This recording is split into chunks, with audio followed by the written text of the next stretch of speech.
Welcome to the Hockey Hub, the day after free agency opened up in the NHL. Sophia and Kasey here with you. We're going to go over all the moves that the Boston Bruins made and moves around the league because there were many, especially ahead of free agency, actually. So not a lot of the guys that, Kasey, we were hoping would test the open market did. Brad Marchand being one of them. I thought he would test the open market. He did not. I think we're going to have a deeper chat about that a little later on in the show, but just want to let you guys know we do have Don Sweeney on for like 15 minutes, which is a lot of time from the GM, given how busy he was. So thank him for his time ahead of time. But we're going to hear from Don Sweeney, guys. And later, Kasey's development camp. I've been there all week. It wraps up tomorrow. We got some one-on-ones with some players. Dean Letourneau, first-round draft pick last season, so not this year. Some controversy with him not playing so well. We're going to do a whole, I don't even know how long this segment is. I think it's like 7 minutes. But I got a whole 7-5 summon with him, Kasey, so we're going to have a little bit of that as well. I'm excited. Thank you for the singing intro, by the way, as well. I thought that sounded perfect. I'm a little delusional. But, you know, today is a Wednesday. It feels like a Saturday, and we still have ways to go. But I'm glad that we get to do it here on the Hockey Hub, and I can't wait to hear about everything that you've seen at development camp. Yeah, free agency, win a big goose egg with anybody that I had on the board, but there's a number of guys that I'm still very excited about, so can't wait to get into all of it. Yeah, we're going to get into all of it, but first, like I mentioned, we had Don Sweeney on a little earlier on this morning. I think I tossed to this interview with him. I didn't like how I tossed, so guys, just ignore how I started it, but listen to the rest of it. Here's Don Sweeney answering some questions about this whole process with Kasey and I. Let's have a listen. Well, welcome, guys, and welcome in Don Sweeney, GM of the Boston Bruins. Don, you've been talking to media all week, so thank you for giving us some of your time. I know you don't have a lot of it, but you've been generous with it, and we're going to get right into it. It is July 2nd, a day after free agency opened up, but of course, it's still not closed. Lots of moves might be made by teams coming up in the next couple of weeks, but for now, we're going to focus on what you've been able to do, and I want to start with just the overarching theme. Something you talked about with the guys and girls in the at Warrior yesterday was the identity of the team you want to create going into next season. So can you give us a summary of what you want the Boston Bruins to look like and feel like when they're playing against other teams with these new additions? Oh, good morning, Kasey. Sophia, thanks for having me on. The last few weeks have certainly been a lot of moving parts, identification of what our team has a chance to look like moving forward. Again, we have some younger players that we certainly want to allow for opportunity for them to make our club. If they're able to contribute in the way we feel that they're capable of, then they're going to get that opportunity. So we started with a little bit of in-house things, and Morgan Geekie and John Beecher and Marek Kuzadinov. We took care of our RFA situations and build out our roster from there. Now, we certainly wanted to make sure we were acutely aware of the goal scoring potential in the marketplace and how we were going to try and add to our group. That became a little more difficult, but again, we focused a lot on creating the identity of being a much harder team again. Overall, we were a little disappointed with how we were in games, but not really in games, and we want to make sure that our group is ready to play each and every night. Marco has an attention to detail and structure mentality that our players are going to benefit from moving forward. The lineup itself is still going to be a bit of a moving target, as I referenced some of the younger players, but the veteran guys that we did bring in are going to bring a lot more juice, identity, hardness to play against, which allows some of the skilled guys to have a little more space. I think we'll be a better forechecking team as a result of those moves. And then we're going to rely on a little bit of the return to health mentality of our hockey club that just wasn't last year. So I think we'll be better all across the board defensively, which includes our goaltending. We spoke a little bit about that yesterday in the internal competition.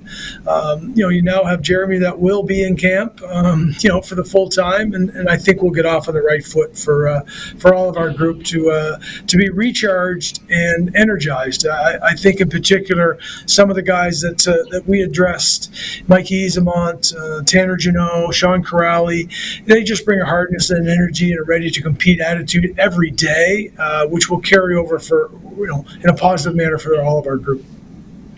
Yeah, well, something that's really exciting about gearing towards identity is there seems to be a number of reunions with this free agency group. You've got Arvidsson, who's familiar with Sturm. You've got Tanner Jeannot and Mikey Eyssimont that played together in Tampa. I actually got a chance to cover him, both of these players. So with the familiarity of a number of these free agents, do you think that's going to help mold the identity and kind of help you guys reach that goal a little bit quicker? Well, I think it allows the guys to assimilate with each other a little quicker. What's unique, maybe not unique about hockey players, but certainly hockey players are very open to welcoming players. When you have Arvidsson, immediately talking to Elias, and Tanner reaching out to Morgan Geekie because they've crossed paths, and the same thing with Mikey having been a teammate of Tanner. I just think it lends to getting the group to come together a little more quickly than what you might have imagined. Maite Blumel has reached out to David Pasternak, and it felt like he was welcomed into our group immediately. So I think those things show the openness of our team and hockey players in general, and hopefully that will get them on the ground running. Sean Crowley's been in this marketplace. He knows. He grew up under such great leadership, and he became an important leader while Columbus was going through a transition. Now he come back to our group as a really established, very comfortable in his own skin type of player that can add a lot of energy, a lot of leadership, and the specialty team component. PK in particular with Sean was also very important to us. Yeah, you mentioned Sean Corrali when he was with the Boston Bruins, took turns being on the third and fourth line, something Casey and I were talking about that we want to address. Obviously, we've seen what successful teams have in the postseason and when they go far, and that is just all four lines kind of rolling. We hope that the first line with Elias Lindholm, we'll see how it shapes out, but I'm just naming some of the top six guys. But Morgan Geekie, we hope that his performance continues to rise. David Pasternak, Elias Lindholm gets better. So if you get that kind of first primary scoring, we know how important secondary scoring is, but it's not just scoring, it's the physicality, it's the grit. Can you just talk about how important the third and fourth line and establishing these guys fighting for spots is going to be to help the success of the team? Well, that was part of it. The internal competition now within our group, and the way Marco looks at it, if he starts Zach in the middle of the ice, that will give a younger player a tremendous opportunity in a scoring role, in a potential top six role. You mentioned Alex Steve, or I mentioned Alex Steve, and you got Maite Blumel, who are prolific scorers at the AHL. And you have to eventually give a player an opportunity to see if that translates. And they're both young players. They've had success. So we're going to see where they fit in. You play them in preseason. If they make your team, you play them early in the season in some offensive opportunity roles, and as well as the power play, and see if it translates. And then you talk about the middle part of our lineup, the depth part of our lineup. If you're going to push Pavel up and play in a skill position, say with Casey, and/or go up and play with David again, and Morgan, who had a tremendous season for us, and we know that line can work. So the mix and match of what Marco and his group is going to do early on, it's going to uncover whether or not any of the players can handle a top six slash top nine offensive role. I would put Fraser Minton, I would put Lysell, I would put Matty Poitras, who has played in a third line role. So we're gonna find out. And we're going to get through camp. We know we can default back a little bit to what the lines worked last year from the standpoint of putting Pav up there. You put Casey in. We have the middle of the ice, I think, covered, and then we're going to see whether or not players move to the wing and what our scoring potential can be. As you guys kind of solidify that bottom six, you talk about the young players kind of having opportunities. How do you see these young players kind of pushing your veteran players as they battle it out for these spots, for one? And for two, you mentioned Minton and a couple of these other young guys. What overarching things do you want to see in their development to actually compete for these spots? Well, that was another indication for us in terms of allowing players to be comfortable in there and, trying to make it to the NHL, adapt to the NHL. You saw Matty Poitras go up and down in that regard, when he lost some confidence because his offensive game wasn't there. He got injured, hit the reset when he went down to Providence on occasions, was a point-a-game player there. So we bring in Tanner Jeannot, who's a more than capable third-line player. He has killed penalties. He's the type of player that can give some of these guys, some space, some comfort that they can go out and play their game. And we believe that if you look at that now, and maybe even more importantly, moving forward, we just went into the draft and drafted some skill in James Higgins and Will Moore. We have other players that are going to come on the scene here within the next couple of years that can help us in that area. And we feel that Tanner Jeannot, you look at, maybe Gasso down the road, a bigger body that, again, can create space for some of the skill players that we plan to utilize this year and moving forward, where we're going to drive our scoring potential, in the right direction. You mentioned James and Will Moore. You and I had a chance to talk about development camp and the evolution from not having any in the NHL and then to starting a development camp, and now it's evolved, at least with the Boston Bruins, with what you're trying to get out of it over the last decade or so. Can you talk about what you hope these young players, but specifically a James Higgins and a Will Moore and the higher draft picks, what you want to see out of them, or what you hope they get out of it by the end of the week heading into their season at BC? Well, not to date myself, but it's a long time ago that I started the development, camp with the Boston Bruins. And if you go back and look, and we've had some good stories, because obviously Adam McQuaid is running it now, and he was part of that. And it was, we probably overshot in terms of how tough those weeks were in the first few years. But they did. They sort of set guys up for the expectation of what camp and what the NHL, more importantly, also would how hard it is to make the league and stay in the league. So, we back off in those areas, and Adam and McQuaid and Parker Mackay, and you see the numerous people we bring in for guest coaches to cover really every area of development, touch points. When kids are going to go back, we try to give them a little bit of I would call it, it's not a manual, I would call it a diary, that they're starting to take ownership of the things that we're pointing out, okay? It's not fun to hear that you're deficient in some areas, but it's important to understand that these are the areas you need to grow in. You have attributes that are putting you on the doorstep of being a pro hockey player. But now the areas you got to fill in gaps. Sometimes it's getting stronger. Sometimes it's a skating deficiency. Sometimes you got to work on your shot. And those are the things for development camp that we focus on. It's not so much system play at all.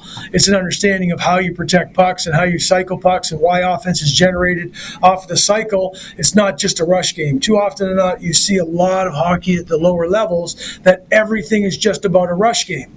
Well, you get to the NHL and coaches are pretty damn smart and pretty damn good, well prepared. You got your teams well prepared. They take away the rush game. Teams, it's common rhetoric to say, listen, most teams are going to play behind. That means you're going to play behind your defense, and most teams are going to check back above. And that makes space limited. So these are all things that we're just trying to get younger players to understand, but it's a little more individually based. Where are the skill sets of the current players and what we see as evaluation tools when we draft them, or if they're a free agent invite?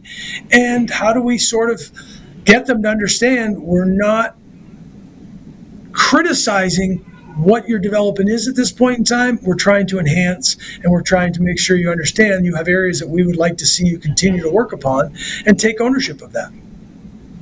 Absolutely. You mentioned rush and kind of some new identities that could be reestablished with this team and this offense. You get Arvidsson has speed, Mikey Eyssimont that has speed. Is this something that you can see these free agents bringing to the table to level up this offense moving forward? Yeah, and that'll depend a little bit on who's in the middle of the ice and how we're going to play. The success of teams that are really gifted in that area, have elite players that get through the middle of the ice with possession. Therefore, they're able to back D off and enter with possession. We're a team that's evolving in that area. In years past, we've been maybe a little more evolved in it and proficient in it. When you're talking about Bergerons and Krejcis of the world, those guys are elite playmakers through the middle of the ice. So, we have guys now that are capable of doing it, but we might not be quite built and ready for that. We may be able to play a little more of a forecheck game. And again, you have to give kudos to the Florida Panthers. They're back-to-back Stanley Cup champions. They are a very difficult team to play against. They recognize when space is, and they'll take the rush opportunities or outnumbered situations. But when they don't, they predominantly play behind you. and they really have a strong forecheck. They have a great cycle game, and they create offense that way. So they force you to make some mistakes and turnovers where they'll take advantage of transition.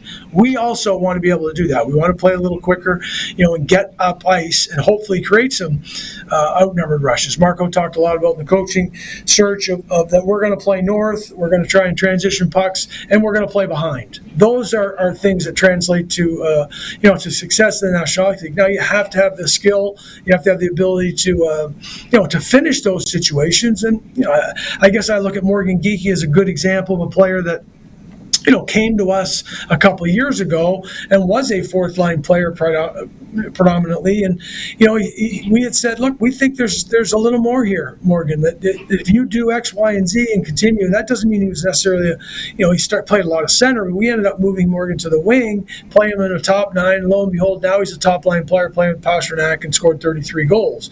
So his game has continued to evolve, and it's not just rush-based. He didn't score his 33 just because they were rush-based. That line is a little more focused because of Pasta's abilities to take ice and to generate. But as a philosophical mindset of our group, Marco wants to play, as I said, play north, get through the neutral zone. If you have space, let's back D off and take advantage of it, get our defense up ice. Hopefully cross your fingers that we're healthier back there. Missing Hampus and Charlie for predominantly most of the year. Hampus only played 15 or 17 games, I think it was. Those are big losses to your hockey club. And, you're not going to be, a transition rush-based team when two of your best defensemen are out of the lineup. Again, not to be disparaging against any of the other players we have, but those are big pieces of our group. And they play on both sides of the puck. They start transition. You watch Charlie break out pucks, you watch Hampus break out pucks, and get up ice. That feeds into that transition game you're talking about. So are we built to play a high-speed, trade chance mentality? No, I don't think we are. Now we're going to, as I said, we're going to continue to evolve. In selecting some of the players recently we have, the players that are currently developing. You mentioned Eyssimont. It plays a speed game. We'll go north. We'll try and stretch the ice. Got 12 to 15 games last year that had a little bit of success, especially towards the end of it. His game needs to continue to evolve as well. In the same way we talk about development, he has to be a better cycle player. He has to manage pucks. He has to understand when to play behind. He does have a rush-based skill ability that may translate.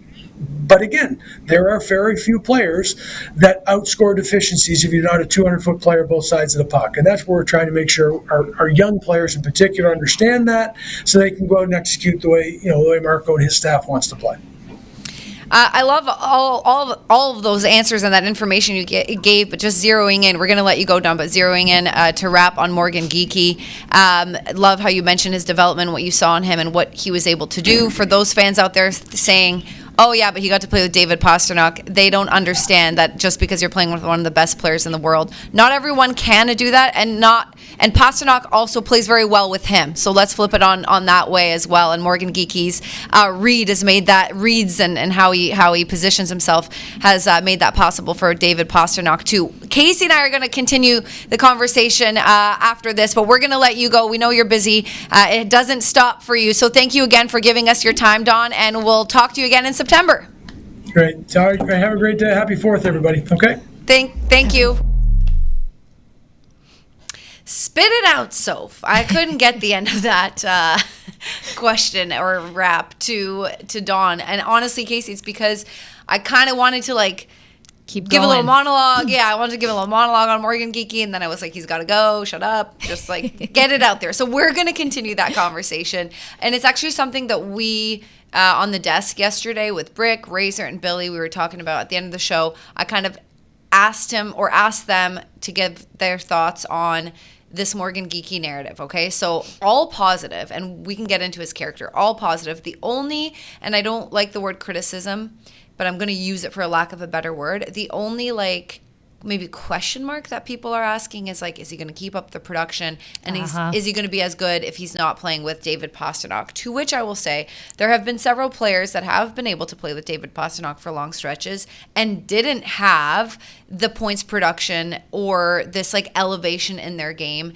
Yes, and he is one of the best players in the world, but I bring up Jake DeBrusk, who's no longer with the Boston Bruins. He had some flashes when he was playing with on the top line, right wing, with Brad Marchand he was not right wing there, but whatever, with Brad Marchand and David Pastrnak.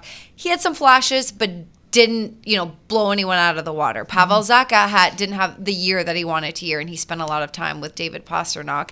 Elias Lindholm didn't have the year he wanted. So just because you're playing with David Pastrnak doesn't mean that all of a sudden you're going to have a breakout year.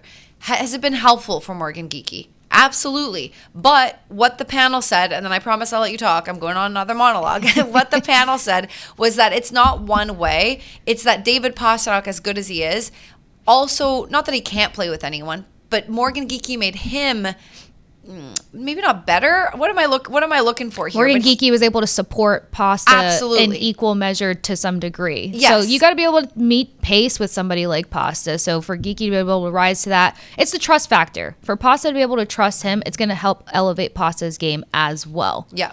Yeah. Exactly. And so people saying, obviously he was in a contract year. He was playing with a great player, not on a team that, was playing that great. So you got to remember that as well, that the team was struggling, but he was still a bright spot, or he was a big bright spot. And now he's signed long-term. I don't see Morgan Geekie's production falling off. I know how seriously he takes this game, and then back to the character, the preparation, the preparedness, the way he is in terms of training and being in the gym and all that. I just don't see it falling off. If he's not, I don't know why they wouldn't put him and Pasta together again, but they're going to be line shuffling, as we heard Don Sweeney say. But I see it staying consistent and hopefully even more than last season. Anything else stand out for you in this conversation with Don Sweeney? Yeah, I'm lockstep with you on the Geekie conversation. More so just to say that, I've seen this equation, I've seen this parallel and this dynamic question many of times because I covered a Nikita Kucherov and who got the tap and the honorary to play alongside of him. Conversation we continue later on, but the key things for me that I got from Don Sweeney's interview was just kind of how this team is evolving and the 200-foot game, the emphasis on the 200-foot game and transitioning. There's so many comparisons to this Florida Panthers team, and if the game gets behind them, they have the ability to clean it up. So it's just being able to correct your mistakes, recover better, but be faster and kind of be the team that overwhelms their opponents. So I think I'm really excited to see how many pages they're trying to pull out of the Panthers book and what'll translate over to this new roster. It's not always about the sexiest names on the roster. It's about the chemistry, and that's why I asked him about all of these little connections with all of these guys and the familiarities, because it could help things progress a bit quicker. And I know Bruins fans are just anxious to see what will be. Yeah, and I am as well, but good point. It's not always about the big names. They're helpful and you need them, but as you know, you need that depth as well. And the Bruins went out and tried to get it, and they're now creating internal competition too. But as you mentioned, the Florida Panthers, we're going to discuss them, some Toronto Maple Leafs news, just all stuff around the league that stood out to us when free agency opened up yesterday. So we're going to discuss that on the other side of the break. We'll be right back on Hockey Hub. Welcome back to the Hockey Hub. Sophia and Kasey here with you. We just talked to Don Sweeney earlier in the show, went over all the Bruins moves. Maybe we're going to revisit that again, Kasey, but why don't we move on a little bit and just get into big picture league stuff. Brad Marchand, we got to go there, a former Bruin. First of all, didn't wait till July 1st, didn't test the open market. I was very surprised. I thought for sure he was going to do that. I already said this 1,000 times. It's probably the last time I'm going to be able to say it on the show, but so delusional. I thought he was for sure coming back, or at least going to test the open market and, maybe talk to Sweens, because he can't before that because that's tampering. So, talk to Sweens, see his options. I guess him and his family fell in love with Florida, and you do fall in love with winning. And now with all the guys that are staying, they've given themselves another chance to win. Oh, yeah. I wouldn't say you're delusional. The last Hockey Hub we did together, we kind of talked about the fact that it didn't feel too strongly. There was an open hope with that tweet that went out saying he's going to entertain conversations on July 1 with Boston and Toronto. But I will say this, it was the context clues on social media for me. They were hugging too much, they being him, Bennett, Tkachuk, and just all the subtleties of they looked like the Hangover, like the guys that were going to be like in it together for a number of seasons to come. That was the vibe that I got. So I was like, yeah, he's sticking around down there. Like, and it's what's more suitable. You're the rat guy. You're now the rat king. They started to have the celly for him, like, what was it, hitting rats at him on the ice. Yeah. It was so many things that just brought him into the fold. Like, I couldn't imagine picking up and moving after that, and seeing the guys that this team brought back. Like, they're already chanting three-peat. They're posting the elbow room saying, see you next year. So it was a lot. Well, yeah, I think I had a little rant about the social media and how I love it. I love the access that we get. But after like a couple of days of the celebrations, I was like, all right, I'm good. I don't want to watch this. And it kept going. And it did keep going. But like, also good for them. What do they care? Like, they're not like, oh no, Soph's tired of my posts, I'm not going to do any. Like, no, it's go for it. You won. And I was obviously so happy for Brad Marchand, and still am, because we're mentioning, the camaraderie, the friendship. Let's not forget the 6 years. I mean, and the money, right? Like that. Let's throw that in the mix, because 6 years, I think he could have maybe gotten a little bit more money. And I'm looking at Toronto because I just thought they would do that. But 6 years is a long time. He's going to be playing till he's 43. Kasey, I know you don't know him that well, but first reaction, do you think he's actually going to be playing till he's 43? I can't picture someone playing until they're 43. Most players that start hitting the cusp of 40, we see them going overseas to continue their careers or just starting to pivot to a front office opportunity. But you know what? The game is changing. If he feels good, his hips feel good, then like, why not? I know the hardest thing for these athletes is giving up the game. So if he could have any role on that bottom six up until age 43, I mean, just the context that I have gotten from him as a person, it seems like he'll give it a try. But it would be a tough thing to picture because, like I said, 40 to 43, you typically see guys move on to other aspects of hockey. Yeah, for sure. It's definitely not common, and I don't know if the production is going to stay up there, but if I know anything about Brad Marchand, like you said, he's going to give it his all, and as long as he stays healthy, I actually do see it, and we can bring this clip up in 6 years, and then we can see if I was right or wrong. But I actually really do see it. Is he going to get 20 points in 23 playoff games? I think that was a stat. No, not when he's 41, 42. But I just don't see him slowing down as soon as other 37, 38-year-olds do. I don't. Like, he is so hungry. And I know a lot of players are hungry and they've given it their best. Like, we've had so many guys come through the Bruins who have rehabbed from injury for a year, and and it's been so hard because they're not with the guys, and they've given it their all, and they've dedicated their time, and they aren't able to come back because of their bodies. So sometimes the body just says no. But if there's anything I know about Brad Marchand, he will push through as much adversity as he can. Hopefully he doesn't have any.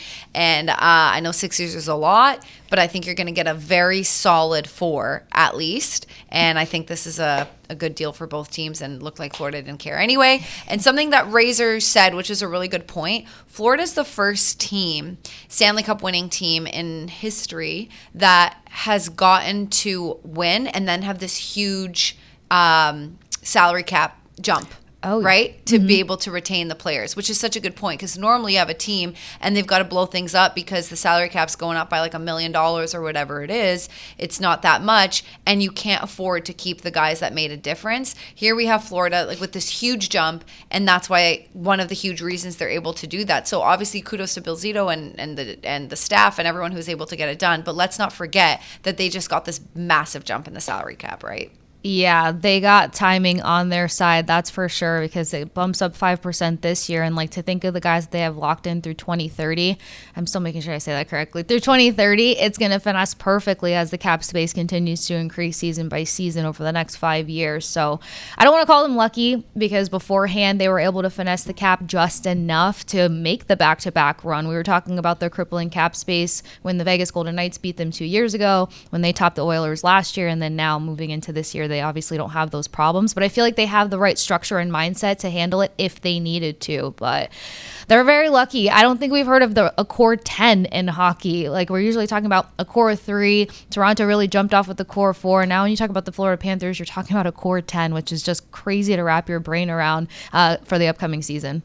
Yeah, and you know what? Last thing I'll say about Marshy, unless you have more, I thought he would have like a year in Florida or whatever, the trade deadline, like the couple months and then the cup, and then maybe go to Toronto, maybe come back to Boston. But now with this like long-term deal, he's going to retire as much of a Boston Bruin and a Florida Panther. Like if they win another one, and if he like kills it for the next 4 or 5 years, then he is going to, his identity and his history in NHL is going to be as much, not time-wise, right, but impact-wise, because length-wise, he's not playing another 16 season. And that's fine. I guess that's fine. I guess I think it's tough. Actually, that's such a great point, because now thinking about it, like even though like Pat Maroon won his first Stanley Cup with the Blues, like no, he's a Stanley Cup champion because of the back-to-back with the Lightning. So like, yeah, if Brad Marchand gets an opportunity to run it back or even make a couple more deep postseason runs, like his legacy may end up becoming just as much Florida as it is the Bruins. I'm terrified to even say that sentence, but it's a great point to land.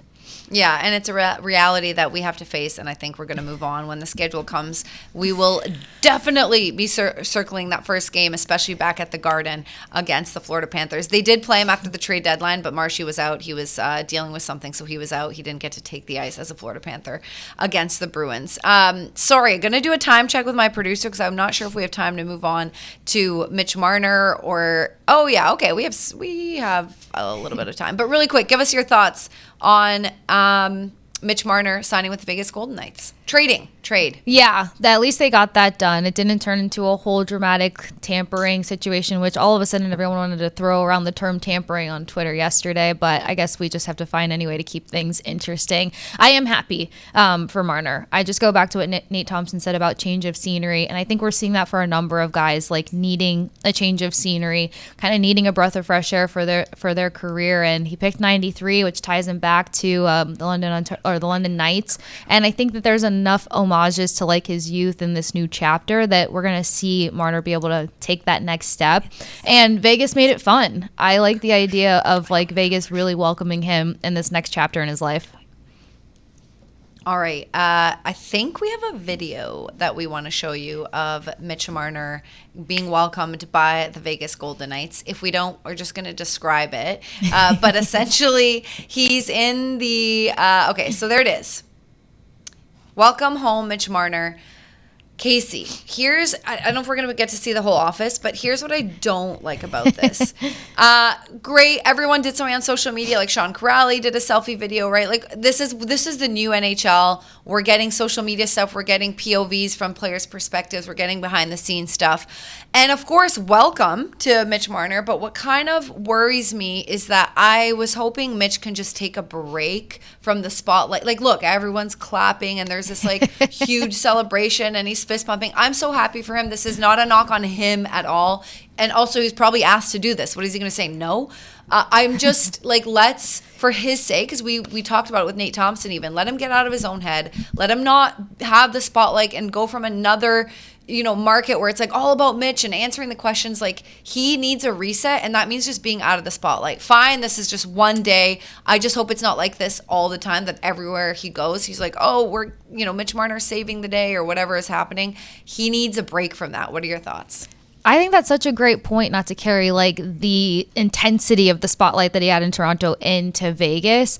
I mean, now looking at it, it gives quarterback at homecoming pep rally vibes. But you know what? Maybe it's this weird dance of like, I think Marner still needs a little bit of the ego feed. Yeah. Just enough. So maybe that was one of those like, because you can't have a drop off. You can't have like, sorry, finish your thought, but you can't go from Toronto and then all of a sudden like crickets, because that's just weird for anyone's psyche. Yeah. But go on, as you were. Yeah. No, good point, because it could be some sort of like psychological thing that ends up playing into his new role in Vegas. So the weird balance of like, let's keep the ego esteem up there, but like also let's take a bit of the pressure off of him. So no, I think it's a great point, because like I said, rewatching it, I have a few different thoughts now, but I hope that he can just kind of take on this chapter with a different frame of mind and just, I said it to you and Nate, like fall in love with hockey again. I don't think he fell out of love with it, but I feel like it was different in the Toronto market. Now I feel like he could really just play and love it. No, totally. And that's the thing with the Toronto market, is it just a different beast, and now he can move away from that. So that's fine if among like the fan base and among his teammates, he's like the guy or one of the guys. I just hope that there's this like this shift from criticism. I don't know what the Vegas media is like. I don't know if they have like 10 writers. Or they're actually pretty decent. I did writing for the Vegas Golden Knights during COVID. I know. Girl, I told you. Give us the goods. Tell me a little bit about that. It's when Pete DeBoer was their coach. So I was hopping on the Zoom calls and like getting footage of their practices and stuff and having to write up articles for. I'm drawing a blank on one of the other outlets because I was contracted out by 2 outlets to write, but they are pretty chill there. Like they're very much build a relationship with the players and kind of that players first mentality. I remember Jonathan Marchesso, like that's why it was so hard for him to leave because him and his family felt safe in every aspect playing in Vegas. So I think that's going to be refreshing for Marner in a sense. It's a family environment there, especially because you're in the desert. There's nothing else going on in Vegas besides your family and the team. So it is kind of a different atmosphere in terms of like how this group builds together. And that's why I was so obsessed with the whole misfits concept as well. Like everyone's kind of either refining themselves there and it starts with family first and that locker room just becomes bound in one way or another. Yeah, I mean, they absolutely put what we as the media were criticizing expansion teams and what they're going to go through. Like they put us to shame. Like that first year, it was like, haha, what's Vegas going to do? And then in the middle, it was like, okay, not so bad. And then near the end of that season, you're like, wait, what?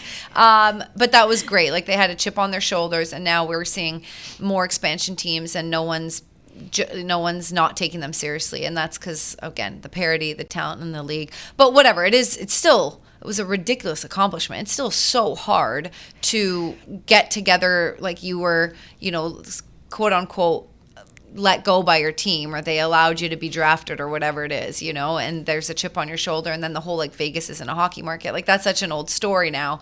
But that was a wild time, and it's cool that you got to did you live dabble there? In it? No, I was able to stay in Tampa, thankfully. I have no desire to ever live in Vegas, but Vegas Sports Daily, that's who I used to write for and help out with. But no, I would have never moved to Vegas. Like I said, I knew everyone. I flew out there quite a bit, but not for me on a day-to-day basis. Okay. We have about like 2 minutes left, so let's wrap up with Brock Boeser, or whatever you want to talk about. I'm going to just mention Brock Boeser. I really didn't think. I think you were on the same page. He was going to shocked. Did not think he was re-signing. I mean, that was a blockbuster moment for me when I was like, what the heck just happened here? Like, I thought the locker room was falling apart. I thought this, I thought that. But it just lets you know, like, you can only figure out so much from the outside looking in and kind of piece things together. There's obviously a bit of hope there. Or if he did resign, my first thought was, like, he did this for his teammates. He did this for the guys around him that he enjoys being with, rather than, like, the organization as a whole. Because that still feels a little weird to me.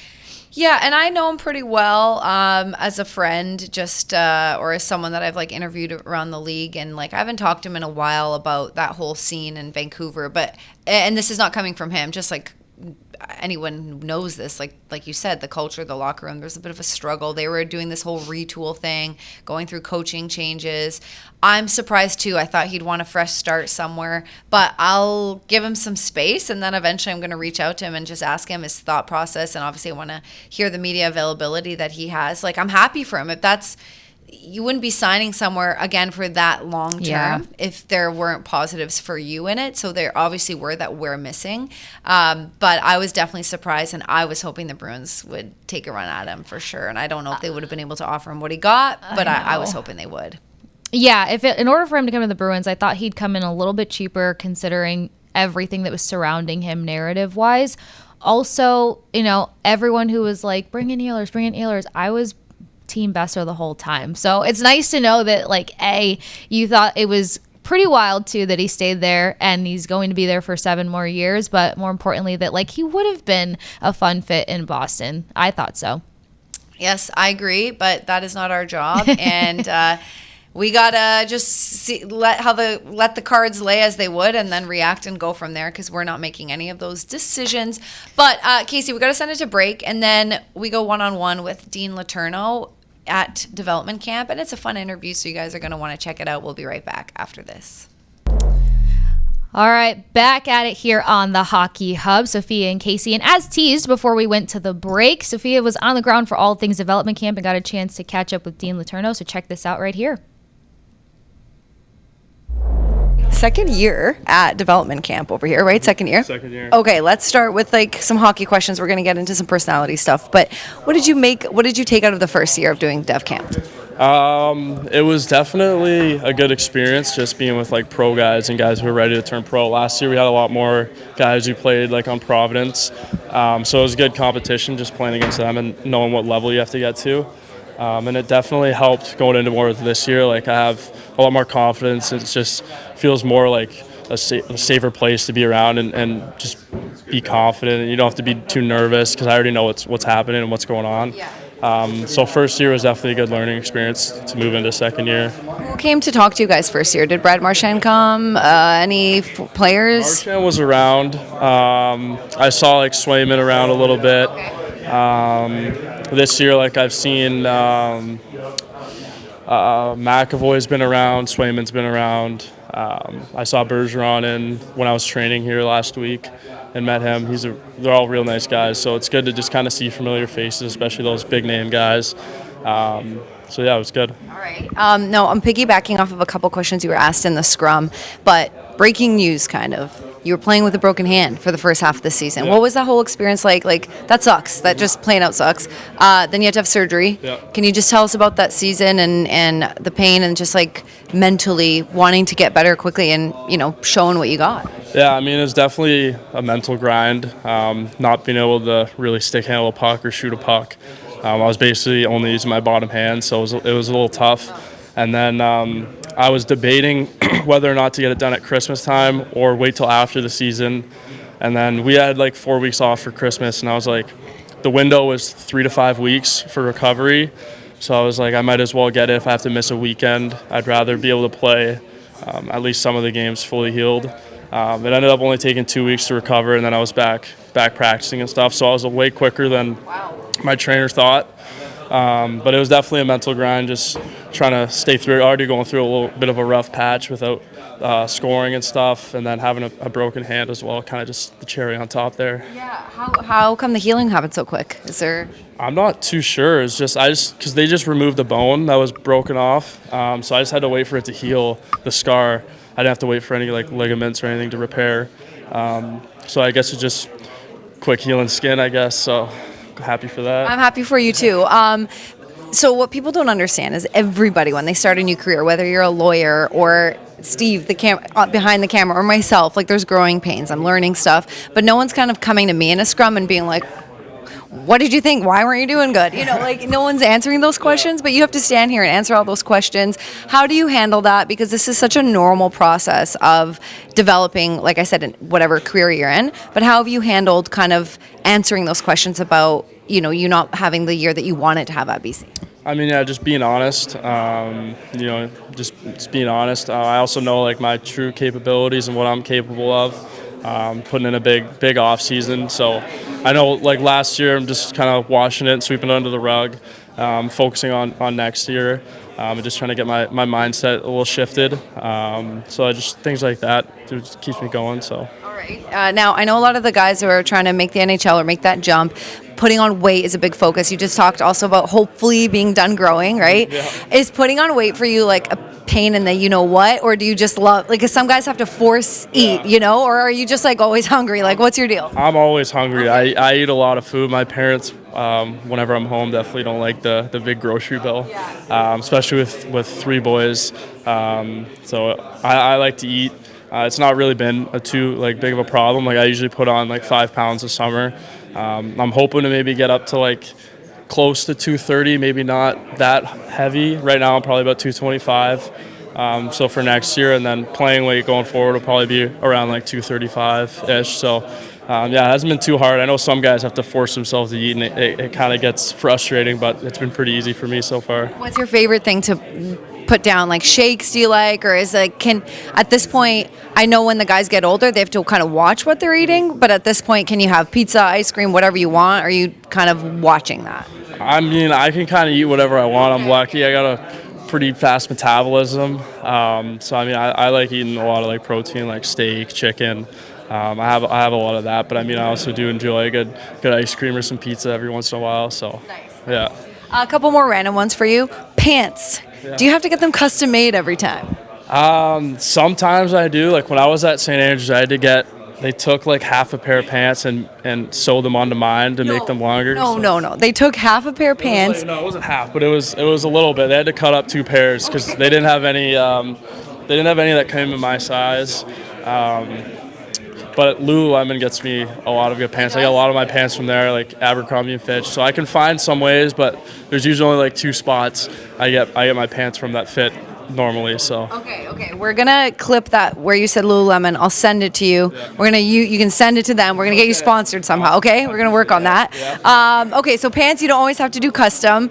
Shirts are shirts, right? Yeah, shirts are normal. Sweaters sometimes because I got really long arms, so sometimes I got to go extra big just for the arms. But those have been a lot easier to find than pants. Pants were the hardest part. Tell me about your suit really quick. I know you weren't drafted this year, but I really liked it was red, right? And the good pair of pants. What was that? How'd you get that suit? Was that custom made? It was custom made. My advisor had a guy come in for me and Henry Muse, and he just like got us all the customizations. I had some photos put in there from just me playing hockey growing up.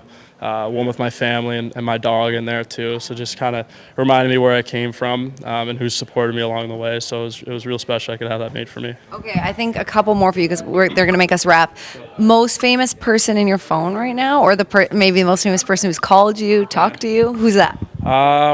It would probably have to be after the draft last year. Marchand and McAvoy texted me, which was pretty cool. I was pretty pumped to see that. So I'd probably say them. Okay, and then tunes. Are you a one genre type or whatever you're in the mood for? Oh, I've been kind of changing it up. I've been known as just the rap guy on the team. Yes. Hold on, we have no rap guys on the team. I don't think we do. So I'm giving you a big high five for that. Okay, rap guy, keep going. I'm a big rap guy. Not a lot of the guys on the team like rap, so I don't usually get aux. I usually don't get aux very much. Just because they're not usually in the mood for it, but I'll listen to it any time of the day. I've been known to sleep sometimes with rap music playing, so I've been a big rap guy. Okay, wait, that doesn't make, because for me, rap, there's a lot that can pump you up, and rap, like, how does that not pump people up? Like, I hear you. Yeah. That's where it's at. Who do you like? Who are your top 3 artists right now? Maybe not top. I don't want to say top because for me it changes all the time. Just give me three you like. I have a lot of Lil Baby on my playlist. I love Future. So Lil Baby, Future. I got a lot of Drake too. Yes. I'm getting into Lil Tecca a lot. He's got some good new songs. Okay. Those are probably my top. I used to listen to a lot of like Sleepy Hollow too. Okay. He was really good at a point. So I got a good mix of artists on my playlist. Okay. I approve all of them. I guess the last one, we will make it serious. Your goals for this camp heading into next season at BC. Yeah, I mean, just showing management and the fans, what I'm truly capable of, and that I'm putting in a big off season and getting ready to roll for next year. I'm looking to put in a big year, so it all starts now going forward. Okay, well, thanks for being silly with me, but best of luck. I know this is an important time for all young developing players. Best of luck next season. We're gonna end with a high five. I'd like you to put higher. I'm gonna try to jump. Okay, 3, 2. Nice. Okay, thank you. He's fun, isn't he? Yes. That nice was to get to know him. I really liked getting to know him. Anything stand out to you, Kasey? Oh my gosh, I loved so many of the questions. You know I'm a music head, so I was hanging out the seat in my chair to be like, where is he going to go with this? Because I'm a moody music listener. Machine Gun Kelly's probably my rap guy. But I loved so much of it. The questions about eating too. I mean, I remember watching my brother struggle with putting on weight. My ex-boyfriend could eat everything. So everyone has different journeys just to kind of solidify what they need to do next. Yes, and remember, everyone, he was playing with a broken hand for half the season. I know he didn't have any goals. I think 4 assists, or maybe it was even 3 only. But he's expecting better things for him. And we also had Greg Brown on our show a couple weeks ago talking about how a player that size really needs to kind of grow into his body and understand that. And let's just chill on the criticism. Let's just relax. Razor said the same thing. Like, give him a chance. He's doing development camp again. He's growing into it. He's going to be healthy this season. There's still time, and let's not, freak out already. I really see the potential, and we're going to give it to him. But that's it for this for now. Kasey, we got to pay some bills. Send it to commercial, and we'll be back to wrap the show right after this.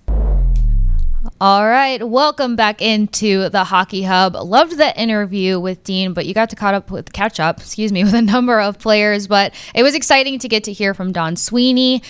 We had the free agency go about, but we know that things can still rattle out as the summer continues to go on, and then see what goes down with the rest of development camp as things get ready to close out tomorrow. So Sophia's got to get out of here to get back on the mission of all things development camp.